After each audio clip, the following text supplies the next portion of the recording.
Om Swastiastu, perkenalkan saya Nyoman Krisnanda Widya Pratnyadoyo Tangkas dengan 3 digit NIM terakhir 136, perwakilan dari SGDB 6. Izinkan saya dan teman-teman saya pada kesempatan kali ini untuk mempresentasikan student project kami yang berjudul UV Indus Apoptosis. Perkenalkan, nama saya Margaret Claudia Susanto dengan 3 digit NIM terakhir 132. Pada kali ini saya akan membicarakan mengenai latar belakang mengenai student project pada kali ini. Sinar ultraviolet atau UV merupakan radiasi elektromagnetik yang berasal dari matahari yang memberikan banyak sekali manfaat bagi tubuh. Akan tetapi, selain manfaat, paparan sinar UV juga dapat membawa dampak negatif yang apabila terpapar secara berlebihan dapat menyebabkan masalah pada kulit, seperti terbakar, kemerahan, kulit menggelap, bahkan berisiko untuk menimbulkan kanker. Paparan sinar UV, terutama UVB, dapat merusak DNA yang menghambat proses replikasi dan transkripsi seluler. Hal ini kemudian dapat menyebabkan kerusakan DNA dan memicu apoptosis dengan mengganggu ikatan kovalen DNA yang menyebabkan mutasi seluler. Melihat adanya risiko kerusakan maupun masalah pada kulit yang dapat disebabkan oleh sinar UV ini, pemahaman secara mendalam mengenai dampak sinar UV terhadap sel, termasuk kerusakan DNA dan juga induksi apoptosis, diharapkan dapat membuka peluang untuk pilihan terapi baru di masa depan. Terima kasih. Baik, perkenalkan saya Jacqueline Marit Syarung dengan 3 digit NIM terakhir 122. Pada kali ini saya akan membacakan mengenai rumusan masalah dan tujuan dari penulisan ini. Untuk rumusan masalah yang pertama, bagaimana mekanisme apoptosis yang diinduksi oleh sinar UV. Lalu rumusan masalah yang kedua, apa saja faktor yang mempengaruhi UV indus apoptosis. Lalu rumusan masalah yang ketiga, apa dampak UV indus apoptosis terhadap kesehatan. Lalu untuk tujuan dari penulisan, yang pertama, untuk mengetahui mekanisme apoptosis akibat paparan sinar UV. Lalu tujuan penulisan yang kedua, untuk mengetahui faktor-faktor yang mempengaruhi UV indus apoptosis. Dan tujuan penulisan yang ketiga, yaitu untuk mengetahui dampak UV indus apoptosis terhadap kesehatan. Selanjutnya kita akan masuk ke bab 2 yaitu tinjauan pustaka, dan perkenalkan saya Claresta Karlen Wijaya dengan 3 digit NIM terakhir 138 yang akan membahas pertama dari tinjauan pustaka yaitu apoptosis, definisi, dan mekanisme umum.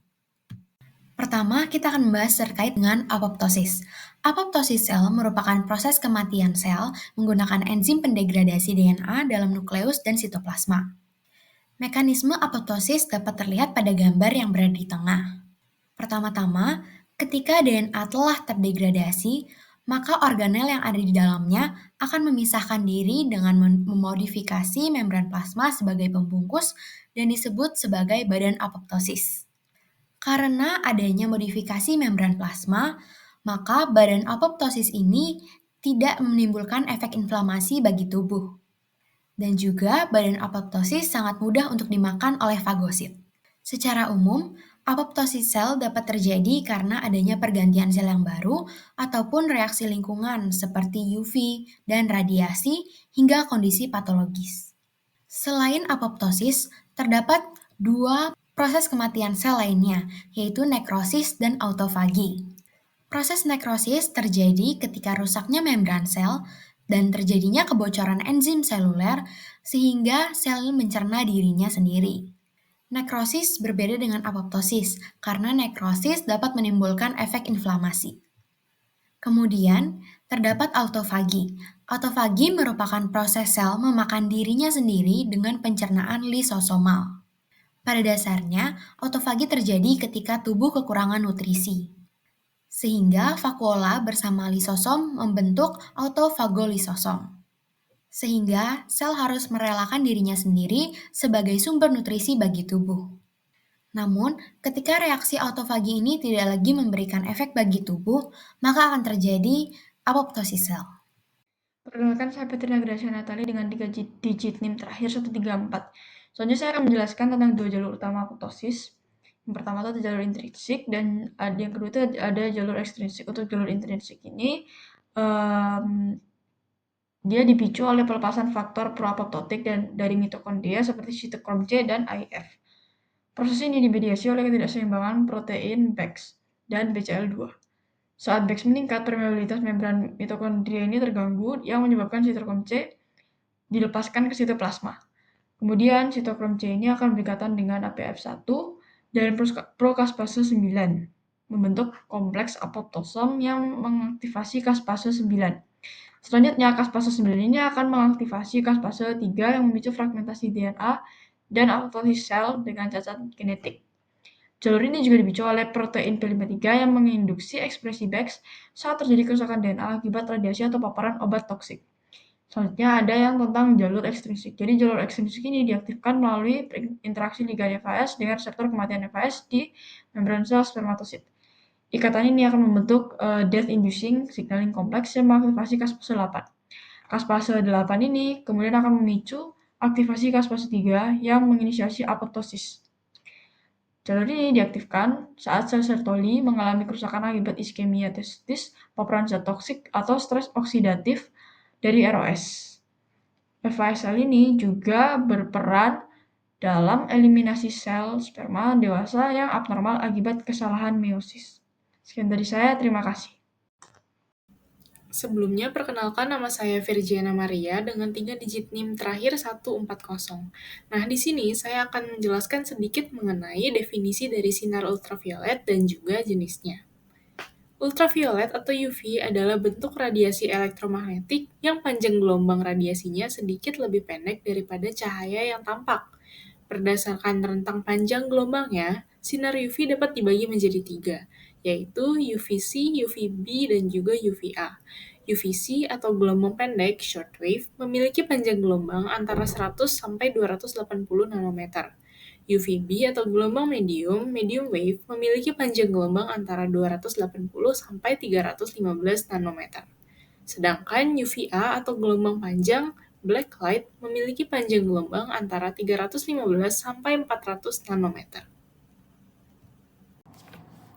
Baik, perkenalkan nama saya Padmanira Farani dengan 3 digit yang terakhir 124. Dan kali ini saya akan membahas mengenai sumber dari paparan sinar UV. Untuk sumber dari paparan sinar UV itu digolongkan menjadi 2, yaitu sumber alami dan juga sumber buatan. Dan untuk sumber alami itu didapati dari sinar matahari yang merupakan sumber utama dari paparan sinar UV. Sedangkan untuk sumber buatan itu didapati dari beberapa peralatan yang memanfaatkan sinar UV untuk kegunaannya. Contohnya adalah pengelas, kemudian tanning bed, dan juga disinfektan yang menggunakan LED sinar UV. Baiklah, pada saat ini saya akan menjelaskan mengenai kerusakan DNA akibat sinar UV. Sebelumnya, perkenalkan nama saya Sharon Vanessa Meraldin Warbun dengan 3 digit NIM akhir 126.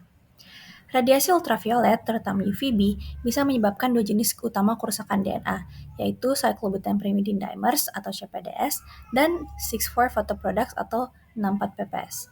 CPDS merupakan jenis kerusakan yang paling sering terjadi. Ini terjadi saat 2 basa pyrimidin yang berdampingan seperti timin-timin atau sitosin-sitosin yang saling membentuk ikatan kovalen. Walaupun perubahan strukturnya kecil, yaitu sekitar 9 derajat, CPDS tetap bisa mengganggu proses replikasi dan transkripsi DNA. Sementara itu, 64 PPS lebih jarang terbentuk, tapi justru menimbulkan distorsi yang lebih besar pada struktur heliks DNA sekitar 44 derajat.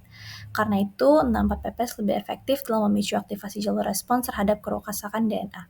Kalau kerusakan ini tidak diperbaiki, bisa menyebabkan gangguan fungsi sel, memicu apoptosis, bahkan meningkatkan resiko mutasi dan kanker. Untungnya, tubuh memiliki mekanisme perbaikan DNA utama yang disebut Nucleotide Excision Repair atau NER. Pada mamalia, kita sudah kehilangan enzim DNA fotoliase, tapi masih memiliki protein bernama cryptochrome yang membantu mengatur ekspresi enzim-enzim dalam sistem NER. Kemudian, mengenai peran protein P53 dalam mengatur apoptosis. Saat sel mengalami stres seperti paparan sinar UV, P53 akan diaktifkan. Tujuannya adalah untuk menghentikan siklus sel dan mencegah replikasi sel-sel yang rusak. Dalam kondisi tertentu, P53 bisa memicu apoptosis agar sel rusak bisa dieliminasi.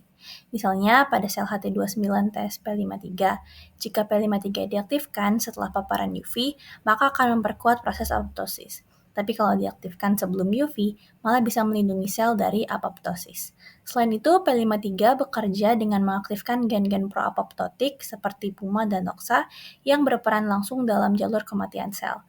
Namun, jika terjadi mutasi pada P53, maka proses apoptosis bisa terganggu. Contohnya, pada tikus dengan mutasi P53 tipe R172P, tikus ini menjadi lebih rentan terhadap kerusakan kulit dan peradangan akibat UVB, karena sel-sel rusak tidak mampu dieliminasi secara normal. Baik, sebelum saya melanjutkan, izinkan saya untuk memperkenalkan diri terlebih dahulu. Perkenalkan, nama saya Niko Manchika Alertisati Indra Putri Sujana dengan 3 digit NIM terakhir 128 yang pada kali ini akan menjelaskan mengenai aktivasi kaspase dan juga jalur mitokondria. Baik, kita mulai dari apoptosis. Apoptosis itu merupakan bentuk kematian sel terprogram yang berlangsung melalui 2 jalur utama. Yang pertama adalah jalur kaspase dependen dan juga jalur kaspase independen. Lalu kedua jalur ini itu dapat dipicu oleh sinyal dari luar maupun dari dalam sel, dan mitokondria yang sangat berperan penting sebagai pusat pengatur utama dalam kedua mekanisme ini. Untuk jalur ekstrinsik, itu dipicu oleh pengikatan ligan seperti TNF pada reseptor kematian di permukaan sel termasuk TNFR1. Lalu ikatan ini juga mengaktifkan adaptor FADD yang merekrut prokaspase 8 dan membentuk kompleks DISC lalu mengaktifkan kaspase 8. Lalu kaspase 8 ini akan memotong protein bit menjadi T-bit yang akan merangsang BAX untuk berintegrasi ke dalam membran mitokondria sehingga memicu pelepasan molekul proapoptotik seperti sitokrom C. Sementara itu, untuk jalur intrinsik itu diawali oleh stres seluler seperti kerusakan DNA atau hilangnya faktor pertumbuhan yang meningkatkan ekspresi protein P53. Protein ini akan mengaktifasi gen proapoptotik seperti BAX dan juga PIG3. Perubahan pada mitokondria termasuk gangguan potensial membran dan pembentukan pori permeabilitas, yang dimana menyebabkan pelepasan sitokrom C ke sitoplasma. Di sitoplasma, sitokrom C bersama APAF1 dan DATP membentuk kompleks apoptosom yang mengaktifkan kaspase 9, lalu mengaktifkan kaspase 3 sebagai eksekutor utama yang memecah berbagai substrat penting seperti PARP, lalu ada DNA protein kinase dan juga elemen struktural sel. Lalu aktivasi kaspase ini dikendalikan oleh inhibitor apoptosis seperti XIAP dan survivin serta FLIP yang menghambat aktivasi kaspase 8. Di sisi lain, jalur kaspase independen itu melibatkan pelepasan AIF dari mitokondria serta kerjasama dari granzim A atau GZMA yang memicu stres oksidatif dan aktivasi kompleks dari SET yang mengarah pada kerusakan DNA. Baik, saya akan melanjutkan untuk menjelaskan mengenai peran reaktif oksigen spesies atau ROS dalam proses apoptosis. ROS sendiri itu adalah molekul yang sangat reaktif dan secara alami terbentuk dalam tubuh, terutama saat sel melakukan respirasi di mitokondria. Dalam kondisi normal, tubuh memiliki sistem pertahanan berupa enzim antioksidan seperti superoxide dismutase atau SOD, katalase, dan glutation peroksidase yang berfungsi menjaga keseimbangan kadar ROS. Namun ketika jumlahnya melebihi kapasitas sistem pertahanan ini, sel bisa mengalami stres oksidatif yang memicu berbagai respon biologis, termasuk apoptosis itu sendiri atau proses kematian sel yang teratur dan tidak menimbulkan peradangan. ROS memiliki peran besar dalam memicu apoptosis khususnya pada sel kanker, contohnya pada sel limfosit T-Jurkat.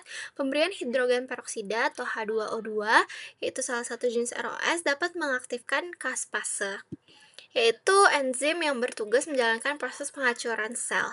ROS juga bisa merusak mitokondria sehingga memicu pelepasan sitokrom C yang kemudian memulai rangkaian sinyal kematian melalui jalur intrinsik apoptosis. Selain itu, ROS juga bisa mengaktifkan protein P53 yang berfungsi sebagai pengatur ekspresi gen-gen yang mendorong sel menuju kematian terprogram.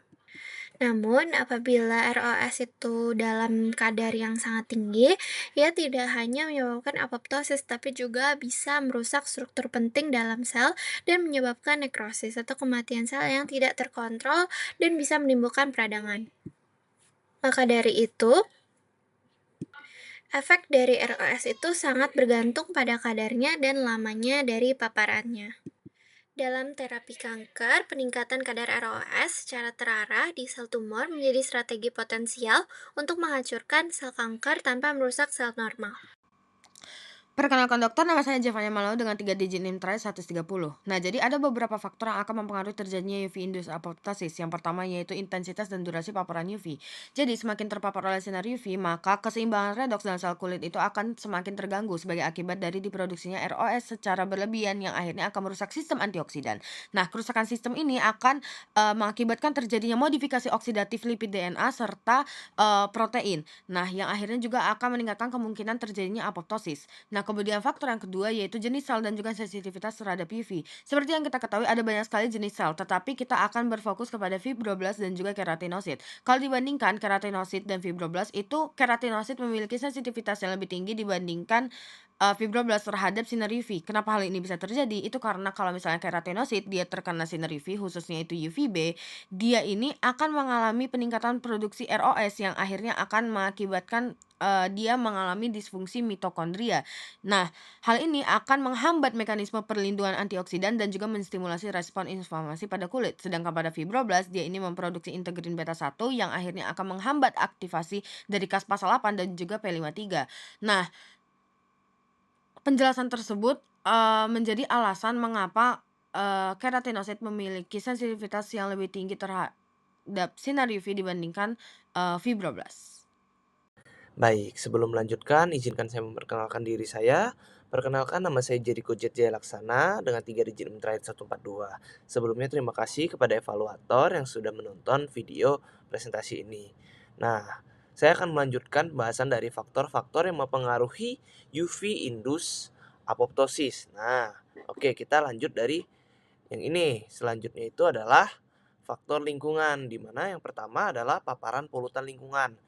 Nah, paparan polutan seperti polycyclic aromatic hydrocarbons atau PAH dan logam berat, misalnya arsenik. Nah, memiliki efek yang sinergis dengan radiasi UV dalam meningkatkan produksi ROS. Nah, PAH ini atau polycyclic aromatic hydrocarbons akan diubah menjadi diol epoksida yang reaktif sehingga membentuk edak dari DNA. Nah, sedangkan arsenik ini akan menghambat enzim perbaikan DNA sehingga bersama-sama memperparah stres oksidatif dan memicu apoptosis. Selanjutnya adalah paparan asap rokok. Nah, senyawa karsinogenik dalam asap rokok seperti PAH dan nitrosamin ini akan menyebabkan pembentukan edak dari DNA dan meningkatkan stres oksidatif. Nah, hal ini akan menghambat kemampuan sel melakukan perbaikan DNA secara efisien, sehingga menggeser keseimbangan ekspresi dari protein apoptosis ke arah pro-apoptopik. Oke, selanjutnya adalah paparan ozon. Nah, paparan ozon ini akan menghasilkan ROS dan RNS yang mengganggu keseimbangan redoks sel. Nah, ini akan memicu kerusakan DNA dan karbonilasi protein. Nah, aktivasi AHR oleh ozon juga meningkatkan metabolisme xenobiotik yang memperburuk kerusakan oksidatif sehingga mempercepat aktivasi jalur apoptosis. Kemudian selanjutnya adalah paparan suhu ekstrim. Nah, terbagi menjadi dua ya. Pertama, suhu tinggi, hipertermia. Nah, ini akan meningkatkan produksi ROS dan menurunkan aktivitas anti-apoptopik, misalnya BCL2, HSP70. Nah, sedangkan suhu rendah atau hipotermia ini akan menstabilkan membran mitokondria dan mengurangi permeabilitas dari pori VDAC. Nah, namun kombinasi dengan UV, kalau dia berkombinasi dengan UV dapat meningkatkan akumulasi lesi DNA seperti CPD. Nah, kemudian selanjutnya dari faktor genetik kita bahas. Oke, yang pertama ada polimorfisme dari gen P53. Nah, variasi pada gen P53 seperti varian Pro72 ARG ini akan meningkatkan sensitivitas sel terhadap kerusakan DNA dengan mengurangi afinitas P53 terhadap DNA rusak sehingga menghambat aktivasi gen perbaikan dan meningkatkan risiko apoptosis. Kemudian ada variasi dari gen MC1R. Nah, ini adalah variasi genetik pada MC1R, misalnya pada alel RHC. Nah, ini akan mengubah respons sel terhadap stres oksidatif pasca paparan UV. Hal ini akan memodulasi produksi ROS dan memperburuk aktivasi jalur PI3K atau AKT sehingga menghambat apoptosis dengan memicu arrest dari fase G1. Kemudian defisiensi enzim perbaikan DNA. Nah, kekurangan dalam sistem nucleotide excision repair atau NER ini khususnya pada kompleks XPC RAD23B ini akan menurunkan kemampuan sel untuk memperbaiki lesi DNA akibat paparan UV. Nah, ini akan mengakibatkan akumulasi mutasi, kemudian peningkatan ROS dan juga disfungsi mitokondria. Nah, oke, kita bahas yang selanjutnya yaitu ekspresi pada gen BCL2 family. Nah, paparan UV akan menurunkan ekspresi dari BCL2 melalui destabilisasi mRNA dan oksidasi dari protein. Nah, sementara ekspresi dari BAX tetap stabil. Nah, penurunan rasio BCL2 atau BAX ini kurang dari 1, kemudian menginduksi permeabilisasi membran mitokondria dan pelepasan SMAC atau Diablo yang menghambat XIAP dan mengaktifasi caspase 3. Oke, sudah beres dari faktor genetik, kita menuju selanjutnya itu interaksi genetik dan lingkungan. Nah, jadi ada interaksi dari genetik lingkungan ini terbagi menjadi 4. Yang pertama, polimorfisme TP53 dan paparan termal. Nah, varian dari TP53 seperti yang tadi kita jelaskan Pro72ARG yang hadir bersama paparan termal ini akan meningkatkan sensitivitas sel terhadap apoptosis dengan mengurangi afinitas P53 terhadap DNA yang rusak. Nah, ini akan menghambat transkripsi gen perbaikan sehingga menyebabkan akumulasi mutasi yang lebih tinggi. Nah, kemudian selanjutnya adalah variasi gen MC1R dan stres oksidatif. Nah, variasi gen MC1R ini misalnya tadi sebelumnya saya sebutkan alel RHC, ini ketika bersamaan dengan stres oksidatif pasca paparan UVA, ini akan meningkatkan produksi ROS dan mengaktifkan jalur P13, PI3K atau AKT yang berlebihan, yang mengganggu kemampuan sel untuk menginduksi apoptosis secara tepat. Jadi dia terganggu.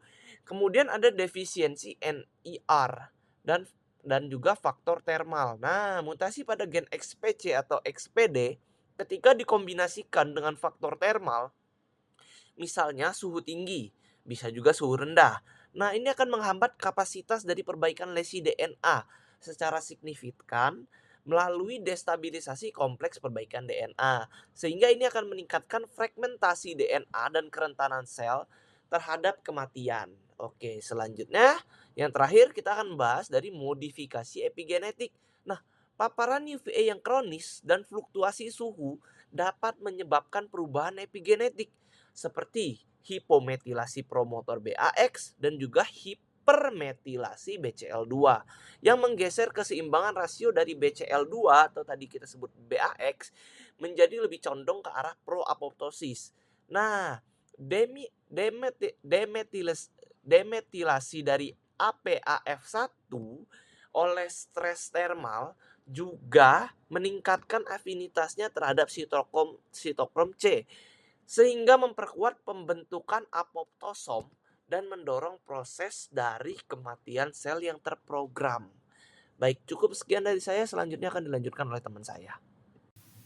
Perkenalkan, nama saya Dabagus Dharma Tama dengan 3 digit NIM terakhir 144. Selanjutnya saya akan menjelaskan mengenai dampak UV-induced apoptosis pada kesehatan. Yang pertama saya akan menjelaskan mengenai efek UV-induced apoptosis pada kulit. Kulit merupakan organ yang memiliki fungsi utama untuk melindungi tubuh dari paparan berbagai stresor yang ada di lingkungan. Salah satunya adalah sinar ultraviolet. Paparan sinar ultraviolet secara terus-menerus menginduksi pembentukan ROS di kulit. ROS intraseluler dapat diproduksi oleh berbagai sistem termasuk mitokondria electron transport chain, NADPH oksidase, sitrocomplete 450, dan lainnya. ROS bisa berinteraksi dengan biomolekul kemudian mengganggu pensinyalan sel. Hal ini bisa mengganggu serta mempengaruhi kelangsungan hidup dan fungsi sel-sel kulit. ROS dan RNS dapat menyebabkan mutasi genetik, mengubah basis gen, memproses mutagenesis seperti merubah pasangan basa gen yang dapat mempengaruhi DNA.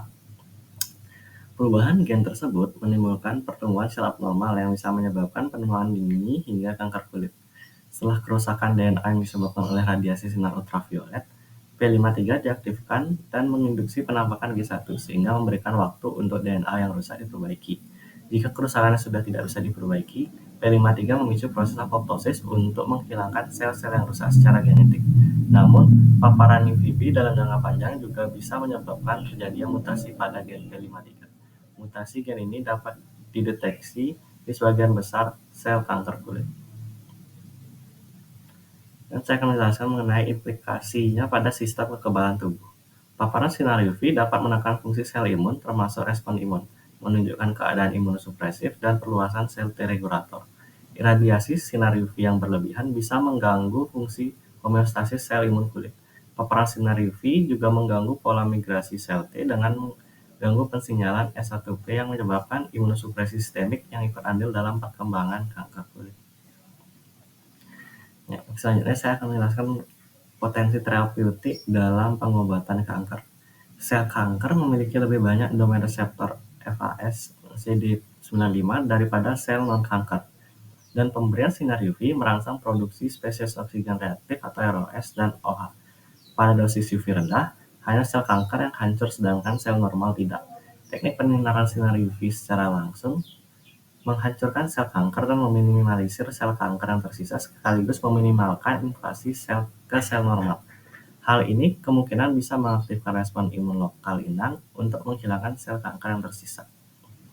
Sinar UV dapat dihasilkan oleh sinar X dan sinar inframerah melalui eksitasi SCNPS dan Up Conversion Non-Particles atau UCNPS sehingga kelemahan penetrasi yang buruk bisa diatasi. Sinar UV mampu melekat kemudian menginduksi apoptosis pada sel tumor. Selain itu, sinar UV bisa dikombinasikan dengan nanomaterial untuk mendapatkan berbagai efek terapeutik dalam pengobatan kanker. Selanjutnya saya akan menjabarkan kesimpulannya. Paparan sinar ultraviolet atau UV terutama UVB merupakan faktor penting yang dapat memicu proses apoptosis melalui mekanisme kerusakan DNA. Radiasi UVB menyebabkan pembentukan lesi DNA spesifik berupa siklobutan pyrimidine dimers dan 6,4-PPS melalui pembentukan ikatan kovalen antara basa pyrimidin yang berdekatan. Kerusakan struktural ini mengganggu proses replikasi dan transkripsi DNA, memicu respons seluler yang kompleks. Protein tumor supresor P53 memainkan peran yang sentral dalam mengintegrasikan sinyal kerusakan DNA ini, kemudian mengaktifkan jalur apoptosis melalui dua mekanisme utama yakni jalur intrinsik dan jalur ekstrinsik.